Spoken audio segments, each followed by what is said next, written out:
Hey guys, it's Will from Tested. And it's Norm from Tested. Norm, iOS 7 is coming tomorrow. Tomorrow, by the time you watch this, it may be available for download already. And to do that, it'll be really straightforward if you have an iOS device. You just go to Settings, General, Software Update. Wait, it's right there. It's right there right now. Hello, iOS 7. Hi Norm. iOS 7, right here. The left hand. Most people will have to update, will be forced to update. Yeah, basically. so it's iPhone 4 and newer, iPad mini, iPad 2 and newer, and iPod Touch 5th generation. If you have a device older than that, you're boned. Sorry. But let's walk through all the changes in iOS 7 because it's big changes. Well, there's both big cosmetic changes, and then there's also some minor changes that they've added that have kind of smoothed over the rough edges of the OS. The stuff that's been feeling a little bit old. The design stuff is what you immediately notice. It's super flat. Yeah. As you can see, there's absolutely no depth at all in this. It's just there. The first thing, you notice that tray at the bottom? It's weird. Yeah. There's no more of the It doesn't look like metallic. It's not mirrored. There's no drop shadows really. A frosted glass look. That is exactly what it looks like. And the icons on it are flat. You can see the iOS default icons, like the calendar icon in the top left, the reminders icon, the top row of icons are all iOS default icons. And they are very flat rendered. They're using a new font, well, at least for iOS. And the skeuomorphism stuff is gone. If we go over to my Apple crap folder, which is where I store all the stuff that I don't use, you can see the harsh difference here between Find iPhone, which is a new style app icon, and Find Friends, which is a leather-stitched, weird friend buddy icon thing. Some of these icons are good, some of them are bad. Like, I don't particularly care for Safari, which I think is supposed to be a compass on a square. It's the top left here. I think that's a little bit weird. Safari has always been a compass. I don't care for the Photos icon. The Photos icon is weird. It's a lot like Oops, that's books.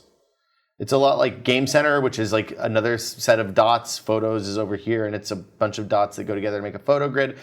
Whether you like them or not, they're here to stay. You get used to them. But nothing in the home screen functionally changes. You're still using your same grid of icons, spaced exact same distance apart as it was in iOS 6.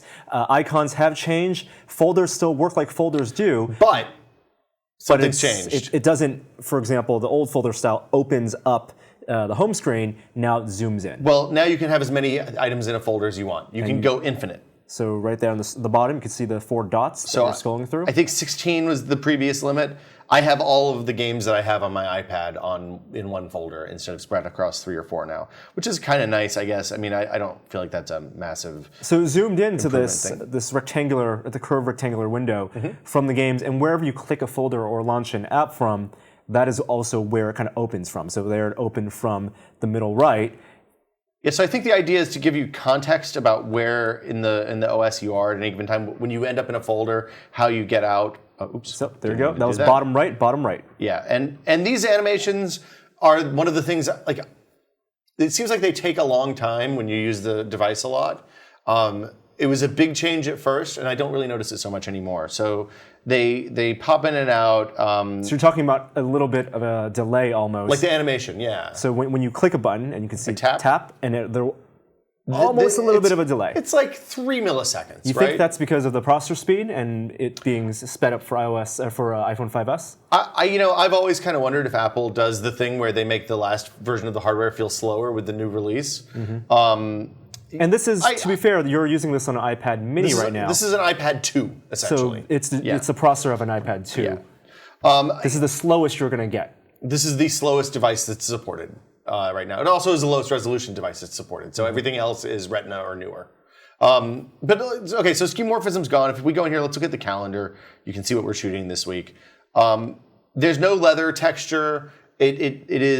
It looks like a modern calendar. It looks very much like Android calendar, stuff like that. It works reasonably well with iOS and with Google Apps. That's what I'm using hooked up now. Of course, the Exchange support is gone because Google pulled that support. So you're having to use GCal and CalDAV and ContactDAV and all that kind of stuff to get connections. But this works great. Calendar looks much better. Calendar looks much better. Contacts looks better. Mail looks better. I'm hooked into a dummy mailbox here, so I have a lot of unread messages. But look, it looks like the calendar. There's none of the weird stuff that was there before. None of the I still think textures. the Gmail app is better than the default mail app. I still use the Gmail app as my default mail client. So then the 2-pane thing is still here. Nothing's really changed here. You can archive, I think, by default with the Gmail hooked up to IMAP now, which is kind of nice. But other than that, I'm going to flip back to the regular view. It's all like, these are just cosmetic refreshes for mail and calendar especially. So talk about this layered approach to the Well, hold on. I want to go to the skeuomorphism stuff. This is the clock app. This is the timer now. I don't know that this is better or worse, but it doesn't look like any clock I've ever used. However, when you go over here to stopwatch, again, no skeuomorphism. Alarm, this grid under here on the iPad version of the alarm app is great because it shows you when your alarms fire off across the whole week. The world clock, however, still super skeuomorphic. I'm okay with it. It works here. This makes sense. And they do the thing where the black backgrounds are nighttime. It's nighttime there, so you can kind of look at it and see where it's dark. People are trained to look at clocks and look at the small hand and the big hand. Exactly. The ringtones, they've updated a lot of ringtones to give you more. So they're more distinctive. So and also there's a bunch more of them. So hopefully we won't have the problem where one person's phone goes off in the subway and 35 people reach for their phone at the same time. I'm going to play a couple of them now. I guess we can hear the ringtones, but they carry better. It's not abrasive enough to wake you up in the morning. It is not something that's going to wake you up in the morning. There are super annoying ones in here. Silk is not one of them. No, that puts me to sleep. Yeah, that's your go to sleep music. Let's see, where's the? I just want the blazing alarm. See, even this one, that one's pretty grating. It's not super loud here because we have a mixed volume. It's not going to give me a heart attack in the morning. I'm not going to use it. What do you have? Just the like standard jackhammering? Really? And the classic apps are still there, so you can get them. If you want. Let's see, calendar mail. So that's it. Skeuomorphism's gone. I'm okay with that. I think it's a good thing. We were bitching about it for years. It's good that it's gone. The new thing that is different is that there's a kind of layered approach to iOS. So the bottom layer is your background. Joe, if you can flip over to the phone, we'll show you the way this works. Switching over. Oop. New background. Okay, so this is the phone. Mm-hmm. The idea is that the icons are living slightly above the phone. It seems like they're on a piece of glass that floats a little bit above the background. This is one of the static wallpapers. And that's just the icons, you mean? The app icons. The app icons. And now it's not doing it, but it was doing it before. So app icons are on top? Yep. On the very bottom is your background, your wallpaper. The wallpaper color informs a lot of the other colors in the OS. So you can see the app backgrounds on top of beneath my notifications pane. So here's notifications live on another layer of frosted glass above the apps. And you can see, look at this red app icon right here. And when you pull it down, oops, I just got a text message. You can see those apps through. You can see that I have 7,300 email messages through the glass on this. Throwing up baby.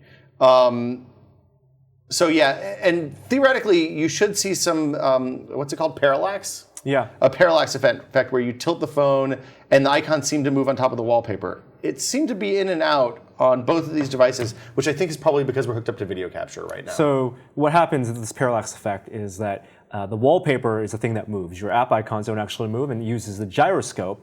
It's aware of the position, the angle that your phone is tilted in. And if you're tilting it to the left, for example, then your wallpaper kind of shifts over to the right a little bit. So it really gives you that illusion that there's something beneath these icons. Is it going? No, it's still not going. Okay, so the parallax, it doesn't seem to impact battery life. My battery life hasn't gotten worse with iOS 5. It's not, it's not super exciting. It's just a thing that happens in the background. It's like if we go back over to the iPad, you can see the wallpaper, the live wallpaper. Which Apple calls dynamic wallpapers. Yeah. And for example, this gray one is one that's bundled. There are many colorful ones. There are a handful. They seem to match the colors of the iPhone 5C, if I had to guess. We'll go over there now so you can see what they look like. There are a whole bunch of stills. There's a lot of space photography, but I think there's 7 of the dynamic wallpapers. It's all bubbles. And it's all of the same bubbles. I have seen on the internet there have been people that have figured out how to reverse engineer these. It's unclear whether we'll be able to upload our own. Dynamic wallpapers. Yeah, dynamic wallpapers. If you want them, you've got to use bubbles. It's been in Android since like version 3 point something. No one uses them. I don't use them. I don't use them either. The last thing is that the new lock screen is a new part of the design. Instead of having a swipe on the bottom to unlock, you can swipe anywhere. I actually quite like this. It makes it much easier to sign in and out. Other than that, there's no real impact. And that's kind of, a couple more things. Pixel doubled apps on the iPad. So if you're using iPhone-only apps on the iPad, like this Buffer app, now it's using the Retina resolution assets to render it on the iPad, so it actually looks better instead of super blocky. Like on iOS 6, the text was all rendered super aliased here. It was hard to see, and it looked bad. So it's still not filling the whole screen. You can see there's still some dead space on the sides and at the top. And that's just because the aspect ratio is different. Yeah, I mean, if you're worried about that, there are broken apps that will let you kind of stretch the canvas to fill the whole screen. But you can no longer choose 100% size. This is an iPad mini. So I think on the Retina you still have the choice between 1x and 2x side. Okay, with the icon in the bottom corner. Yeah, so this is because this is only 1024 by 768 instead of the pixel doubled resolution. And that's pretty much it. It's new voices for Siri. So we've all used Siri. I find Siri to be not terribly useful. But there's a male voice. Dude Siri. Is Siri a gender neutral name? I thought Siri was kind of a lady name. Siri also has some new functionality. We'll talk a little bit about that in a bit. But you can ask Siri what people are doing on Twitter. What do people say about penis enlargement pills? An important question. Yeah. So she's thinking. He's thinking, sorry. It's thinking. The machine. Actually, it's not even thinking. It's uploading my voice to the cloud. It's decoding the voice into words. And then, I can't take any requests right now. Let's try again. What are people saying about penis enlargement pills? Experience is pretty much the standard experience with Siri. And here, it goes out and searches on Twitter to find out what people are saying about penis enlargement pills. You can also ask what individual people are saying. It's not smart enough to know who your friends are. So like if I asked it what my friends are saying about GTA 5, it wouldn't be about whatever today's video game So if you name controversy someone, is that based on their Twitter handle or their Twitter name? It seems to know famous people. Like if it asks, for example, what's Lady Gaga saying right now? Oh, and it needs access to your Twitter account. I haven't done it since I updated it to GM. So yeah, here we have Lady Gaga's last couple of tweets. What is Will Smith saying right now? Nope. What is Will Smith saying right now on Twitter? I'm surprised it went to Brian Wilson. Yeah. Both people known for their beards. Oh, hey, and it got me. It found me this time. They found you. That's really good. Huge success for Siri. Last time it was Will Smith, who plays for the New Orleans Saints. Wow. So it must think I'm a bit more famous than that Will Smith right now. So it's only famous people, not your friends? It is. It doesn't know who your friends are. It doesn't. At least it didn't when I tested it before. It asked for permission now, which is new. So maybe it is looking now, and I don't know. Let's see. What's Norman Chan saying on Twitter right now?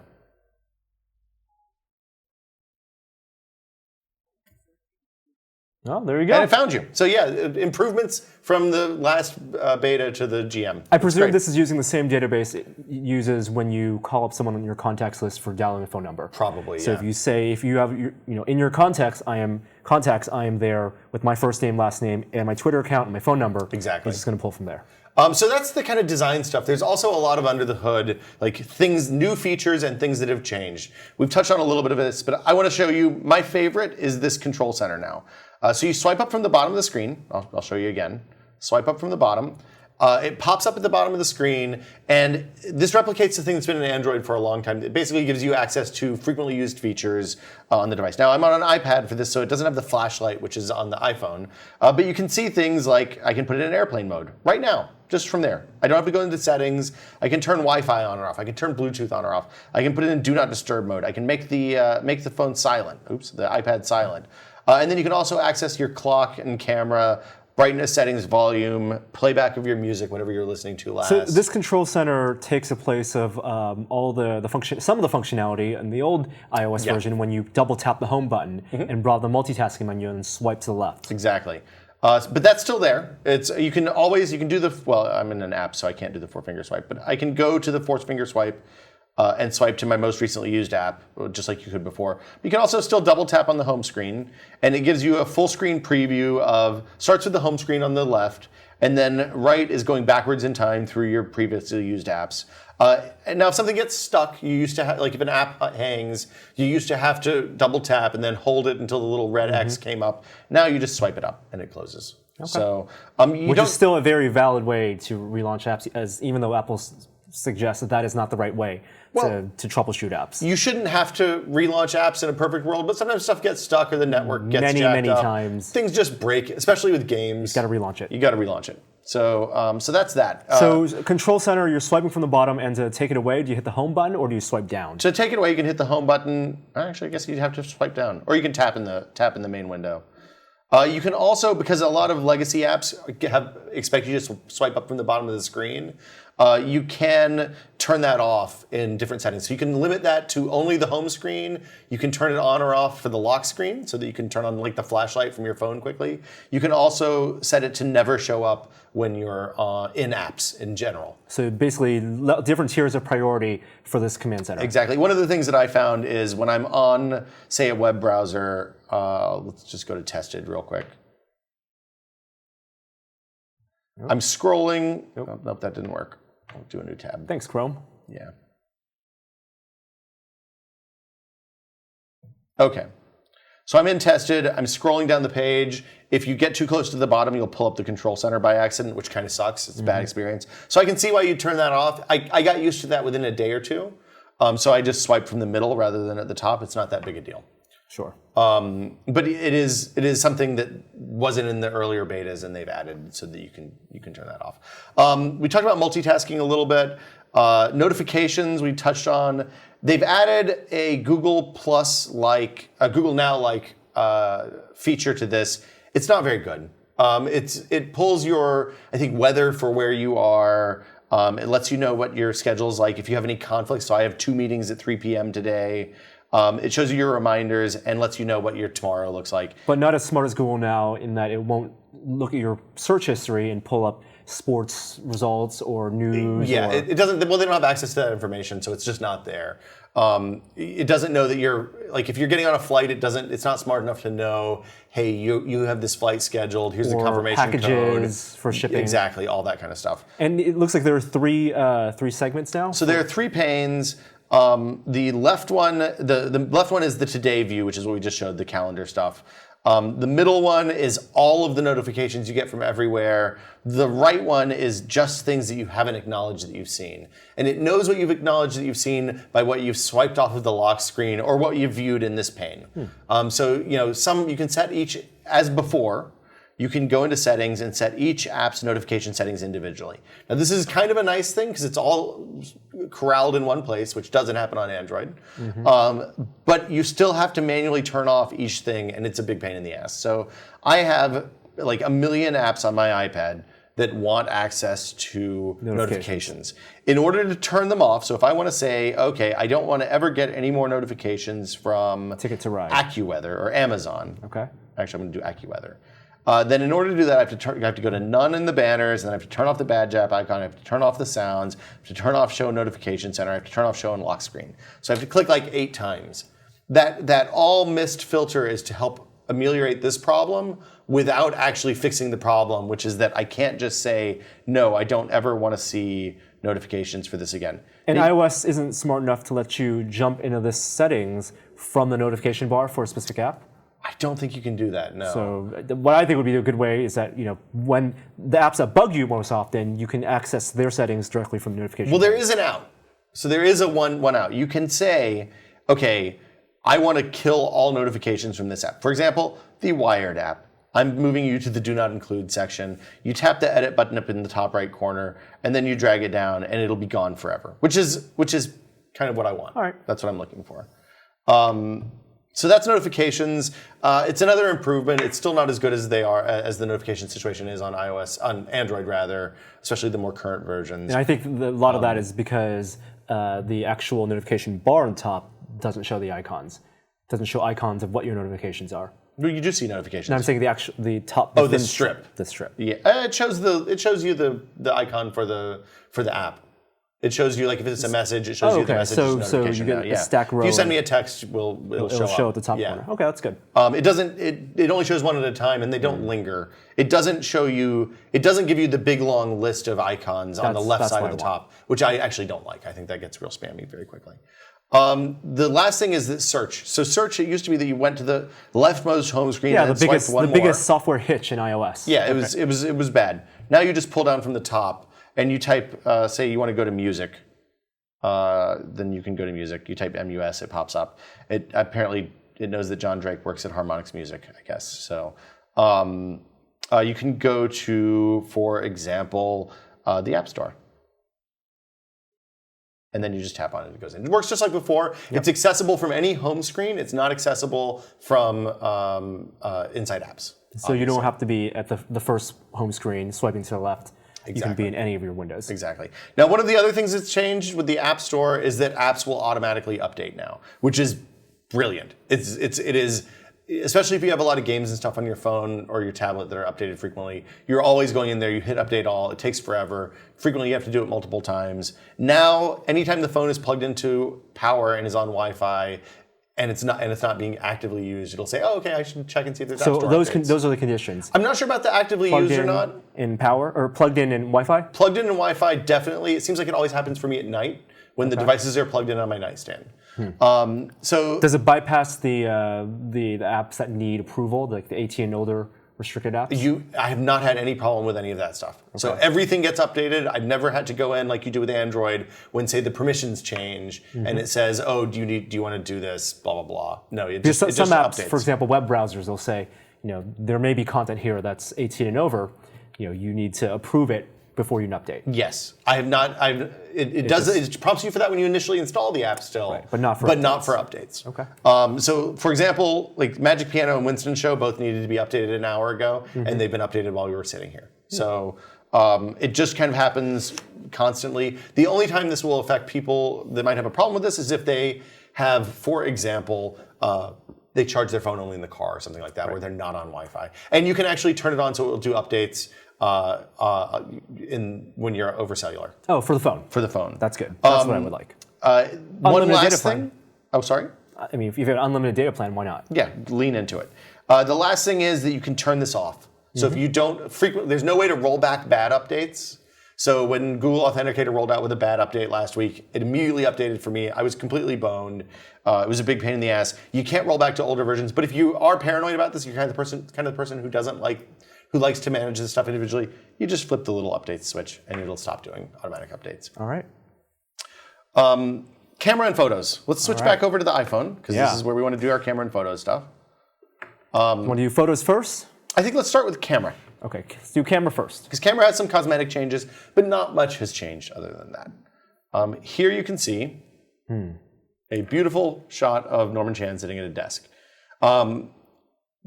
The grid's still there. You can turn that on or off in your control panel. Leave it on. Leave it. It's a good thing to have on. You can do digital zoom, but the bar is not there by default. Never do digital zoom. Also good advice.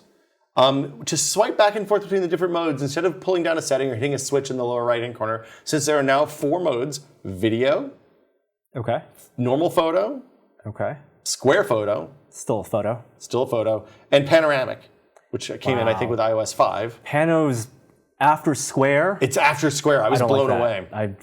I would put square at the end. You swipe back and forth across the screen. So you can get in and out really quickly. If you want to take a video pretty fast, then you swipe up from the lock screen just like you did in the lower right-hand corner, and you'll be in the video in just a couple of seconds. You don't have to look at the phone to do it, because you can do it pretty much anywhere on the phone. Oh, it sees your Mario as a face. That's funny. The controls for flash and HDR are at the top of the screen now, so I can tap up here and just turn HDR on and off without having to go into a menu. Right in the center? Right in the center at the top. Yeah. Right there. You're on it. Okay. Same thing for flash. It gives you a little pull out and you can do on or off. And then you can do the selfie cam. But no HDR for the selfie cam. And take the button. No HDR for the selfie cam still. It's on this device. Now, I'm doing this on iPhone 5 because the iPhone 5S isn't out yet. The burst mode and all that stuff isn't here, but you can now hold down the button and it'll just take as many pictures as you want. That's not 10. That's not 10. It's not 10 per second. It's more like 3 every 2 seconds. So 1.5 a second. It seems like. There's also filters. So if you want to get all Instagrammy, I can go in here and I can pick the filter I want. Do I want one of the 4 black and white photos? Why are there 4 black and white ones? Because everybody likes black and white. No filters for panorama. No filters for panorama. It looks like this one tones everything down except for your t-shirt. I don't like filters, so I don't really use them very much, or ever. But I guess people like filters. That's what the internet said. And you can take your square picture too. Does the Panoramic have the better exposure settings? The Panoramic, no, it doesn't seem to. I took a Panorama outside this weekend, and it did not adjust exposure as you went. I think that must be a 5S only feature. 5S only feature. Yeah, but you can switch and go from the other direction if you want. So that's nice. That was always in there, and we just didn't know it last time we did an iOS video. Do you want to talk about the Photos app? Because this is new. You've taken a bunch of photos. I've taken some photos. You've taken at least 1,000 to fill up your photo stream. Right. So you got to put them in your new Photos app. So now you have your camera roll, your photo stream. There's nothing new here. It's arranged a little bit differently. The big thing that's changed is that along the bottom you'll see 3 tabs. Photos, which is kind of the old stuff. It groups them out by types, so you can see, look, here are my panoramas. And it's you nice can little zoom layout. in Very good. And get in here. I can show you the dark focus one. Here's bright, bright, bright, dark, dark, dark. Too dark. Too dark. And then you can go to shared, which is all of your shared photo streams. Now, by default, this takes you to an activity feed, which is great if you have a bunch of people commenting and liking your shared photo streams. I don't really have that. Shared photo streams are for people with babies. That's exactly right. I use them to share baby pictures with my grandparents. And then I also have one that goes to my Apple TV, and it's all the photos that I like that I've taken recently. So that's great. So what about that whole zoomed out year view? Well, I was going to say, before we go there, let's go to shared photo streams. Because there are a few new things in shared photo streams. You can let other people post. Okay. If you're the owner, you can flip it on so that everybody can contribute instead of just the owner of the photo stream, which makes it much more useful as a photo pool for your family or something like that, which is great. You can also make the public website, which was there before. The one I love is that you can turn notifications on or off. So when the baby was born, another baby feature, we had a big photo stream with everybody that we knew that was on iOS, and every time somebody liked something and posted a comment, my phone buzzed. That sucked. So you can turn it off on a per photo stream basis now, which is terrific. All right. Now the thing you're alluding to is moments. Yep. Moments and collections. These are automatically generated groups of photos based on mostly location and time. So it just made one of the pictures that we just took. Because it knows that there was a moment here. We had a moment, clearly. Yeah. It'll do them based on geography, so it knows that my home is in Pacifica. I was at a lake this weekend. This is Friday afternoon. It got a little confused because this is some pictures that Gina took and that were uploaded to my photo stream by the computer at home, and that were taken by me while I was out and about. There's a bunch of this. You can back out even further, though, and see collections. So it knows that I was in Seattle a couple weeks ago for PAX, and you can scroll through and see pictures. All the photos from Seattle. Gina took a bunch of pictures of the baby in Seattle. So this is incentive to leave that geotagging on. Yeah, the geotagging, unless you're sharing photos on Flickr or someplace that doesn't strip the geotagging out well for public photos, I leave the geotagging on. I'm not a paranoid. Did you get an email from your parents about privacy implications of Gmail? No, absolutely not. It's a parent Facebook. Then you can back out even further to collections from years, and you can see all the pictures you've taken in the year, or at least that are stored in the photo stream. So since I just wiped my phone, I only have the last 1,000 that were in photo stream.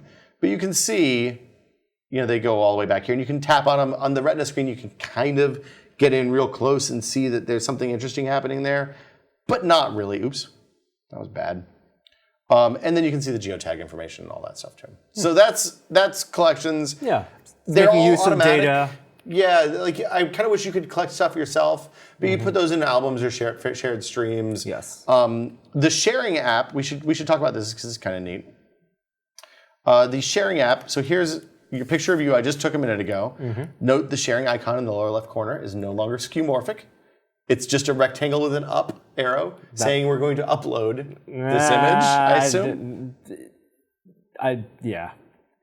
You can select multiple images from inside. I reserve thoughts on this for designers. I don't have strong feelings one way or the other. I think it's a little bit weird and it'll confuse people. You can do all the normal stuff. It seems to be a little bit smarter. It now picks up that Flickr can handle photos and will let me share directly to Flickr from the Photos app, which is great. I can also print, apparently. I hit that by accident. The normal AirPlay slideshow, all that stuff is there. AirDrop is new. Yeah, what is AirDrop? So remember AirDrop rolled out with, I think, Mountain Lion or maybe Lion. It was a way to share files from computer to computer without needing a network. OS 10 only feature before iOS 7. Yeah, so you'd think that you'd be able to share photos with your other iOS devices and OS 10 users. Sure. Not the case. You can only share iOS to iOS. It's a little bit of a bummer. And these are is it using the local Wi-Fi network, or is it using some type of direct I think Wi-Fi? it uses Bluetooth to connect over Wi-Fi. That magic happens. Maybe it's Wi-Fi Direct and this is just Apple branding. I don't know. It's not an open standard. Other people can't connect to it. It's only iOS to iOS. And so you have two iOS devices right there. Yeah. How does it pop up between devices? In theory, if it didn't think that I was the same person, it would say, "Oh, my picture, my headshot would show up as a little circle in this AirDrop area on the phone." It doesn't because it knows that I'm the same person. It knows that for whatever reason I wouldn't want to share the photos directly with each other. Even though you have two separate devices. I don't know why it would think that. I think they want to use PhotoStream. That's PhotoStream great, does that already. But PhotoStream only works when you're connected to Wi-Fi. So, there's a lot of weird stuff going on here. There's not enough apps that support it, and I don't know enough people that are using iOS 7 to actually be able to test it effectively yet. And so developers have to incorporate these. This has to be supported. A lot of this stuff has to be supported and natively. it's something that pops up when they click that share button within the app. Now there's AirDrop Settings, so you can choose whether you want to share. Let's stay on the iPhone. You have to choose whether you want to share with your contacts, with everyone, or turn it off entirely.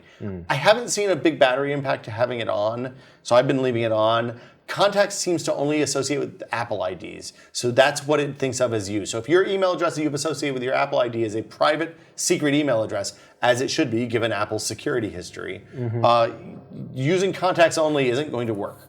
So it's a little bit dopey on that front. I don't understand why that stuff is like that. This is a feature that could be incredibly useful, and so far has been fairly useless. We'll see next week. We'll talk about it on the podcast in a couple weeks, I'm sure. Yeah. Once more people have iOS 7, Exactly. it might be more useful. Yeah, it may be something. Well, it's not even that. It's whether the Apple ID stuff works in a way that makes sense, and we'll see. The default setting is contacts only, so my hunch is you probably won't see people pop up very often. You'll have to walk through the whole thing. The nice thing is that setting is actually in the control panel, so you can change it just by tapping there, and you're good to go. I think the look of iOS 7 looks much better on the phone than it does on the tablet. You know what? I think that you think that because of the wallpaper I have on the phone versus the tablet. No, I think the density is spacing between the icons also, and the way the font renders. It's always been too much spacing for me on the tablet. Fair enough. Yeah. That's a very design criticism. Let's see. We've gone through camera and photos. We've talked about AirDrop. Find My Phone. This is a great change. It was good for finding a phone that you'd lost or left at your friend's house or something like that. It wasn't particularly good for stolen phones. So the way it worked is that there's always a background process where it uses the GPS and you know where the phone. Yeah, you can log onto a website.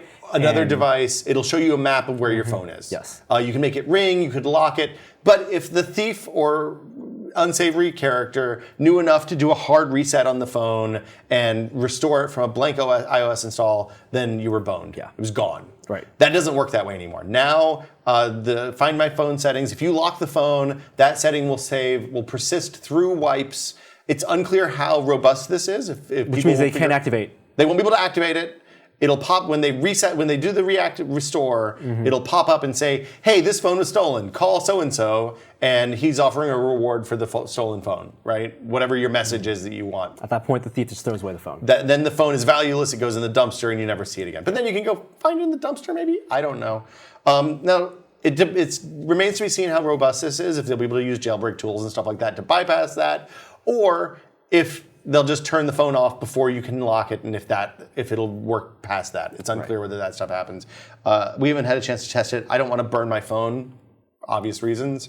But if you do happen to find your phone after you've locked it, it's not forever. You can sign back in with your Apple ID, and you'll be able to reconnect. Works on the phone and the iPad. And the theory is, at least, that it'll reduce the resale value of stolen phones, and thus make people less likely to steal iPhones, which is a good thing. Hopefully.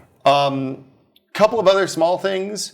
Wi-Fi passwords seem to sync across OS 10 and iOS devices now. Okay. So if you set up your Wi-Fi password at home with your crazy long key, you should be okay. It'll be fine. On a computer, It'll pop up on your iOS devices, whatever. Perfect. It seems I'm unclear when and what the mechanism is for syncing that stuff, but it seems to work if you're signed into iCloud. Okay. The iCloud Keychain is a forthcoming feature that will tie in with Mavericks on OS 10, and that'll let you save all of your passwords, just like KeePass, LastPass, or 1Password, across all of your devices. And that's stored in iCloud also. Stored in iCloud also. Right. I'm less keen on that just because I like to use Windows machines and Android devices sometimes, and you won't have access to those passwords. And a password syncing tool that doesn't show up on all your devices just means that you have to use unsafe passwords. Browser performance. So Safari is new. Safari has been updated. It's faster. Right. So this is both the rendering engine and the appearance, and the rendering engine is what's being used across other third-party browsers on iOS as well. Exactly. I'm going to go back to tested here. This is the new look for Safari. There's a couple of new things in here. When you launch a new window, it gives you the normal array of things that it thinks you like. You can also pull down history. Right? Where am I getting my... And then you can also pull open the cloud tabs. It looks a little different. I've been using the iPhone Safari mostly rather than the iPad version. But you can see the tabs are open on different devices, including Safari on Mavericks, Safari on your iPhone, Safari on your iPad. I don't know how to see this on the Mavericks version of Safari right now. It may not be in there yet. But this is all the stuff that I have open on different machines right now. And it's differentiated between devices. Yeah, it even says, you can see it, it's open on Will's iPhone 5, and somewhere in here there's an open on Will's MacBook Air down at the bottom. I never use Safari on my MacBook. Yes. If you want to browse between tabs on the phone, which we aren't going to show because we've already switched over, it gives you a cool kind of scrolling view, and you see the same thing. You can see the different tabs that are open on the phone. Performance is great on the new version of Safari. It feels really good, scrolls very fast, even on my iPad mini, which is, as we've established previously, the oldest hardware that you can pretty much put this on. The bummer is when you run third-party browsers. So things like Chrome, maybe the browser built into your Twitter client, or any number of, there's tons of apps with browsers built in. And theoretically, they should be using the same rendering engine as Safari. They should. But Safari, Apple limits the Safari fast JavaScript render and fast render to Safari only for reasons that are unclear to the real world. So scrolling in Chrome not as fast as scrolling. Scrolling in Chrome is chunky and slow, and it takes a long time to load pages, and it's a huge drag. I ran SunSpider, which is a JavaScript benchmark, 1.0.1, and Chrome, this is a situation where a bigger number is worse because we're talking about milliseconds, so faster is a lower number. Safari got 1.63 second score. Pretty good, 1,636 milliseconds. Chrome, on the exact same benchmark, 2 seconds later, got a 6,423 millisecond score. So it's about a quarter the speed of Safari. It's kind of a bummer. Is that noticeable? It is on certain things. On pages like Tested's homepage, which is an Ajax-y page, is pretty slow. When you're loading pages with lots of video embeds and stuff like that, it takes a while sometimes.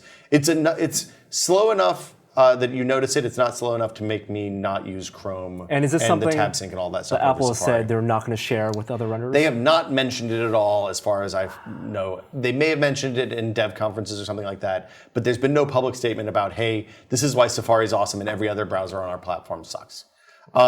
This is indicative of the other issues with iOS. There's still no way to set default apps for things like Maps. We didn't even talk about Maps. I haven't used Apple Maps at all because I'm tired of getting bad directions from it. But it's still in here, and it's better, I guess, than it was the last time I used it. But I kind of don't care because I have Google Maps, and that's really good. Although the third-party apps will launch between each other. Yes. In them. So if you stay within the Google ecosystem and apps that know about the Google ecosystem, so for example, you can set Tweetbot to launch links in Chrome, which is what I do. I'm going to click a link. It's going to go. I'm going to open it in Chrome. Oh, I haven't set it up since I just had to reinstall iOS. But yeah, you can set some apps there's APIs to let it launch in Chrome. If you're launching links in Gmail, then they'll open in Chrome. If you open Maps links in Gmail, they'll open in Maps. It's not good though. It's like a Band-Aid patch for something that shouldn't be a problem. Right. Apple has to allow people to set their own defaults for key apps. They're never going to do it. Apple apps are lava. Stay away from lava. They should. iTunes Radio is the last thing. So if you go to the Music app, I'm going to go to the Music app. It's the first thing that pops up, and it's basically Pandora. This is iTunes Radio. They're featured stations, which are things like The Voice Radio. Guess what that's about? The TV show The Voice. The TV show The Voice. If you go to new station, what kind of music do you like? Do you want alternative, blues, Christian, classical, Country alternative? hits. Country hits. I don't see country hits. Oh, country hits. Okay. Country hits, and then you can break down even further. So you can go to top 100, which is going to be stuff that you hear on radio, and I think it's populated with like Progressive best-selling bluegrass. singles. Wow, you're deep cuts here, man. I'm going to add a station for progressive bluegrass. No one cuts themselves for progressive bluegrass. And there you go. there it is. It's going to start playing. I'm going to not play Alison Krauss because I don't want to get RIA'd here. But it basically plays a list of songs. You can go back and see your history of what you played in the past. Oops. I think you have to go into the actual iOS style. Yeah, it's all. It looks nice. I haven't used this at all. I don't really use Pandora much either. I'm not the market for this. You pay for music. I pay for RDO, and I'm happy about it.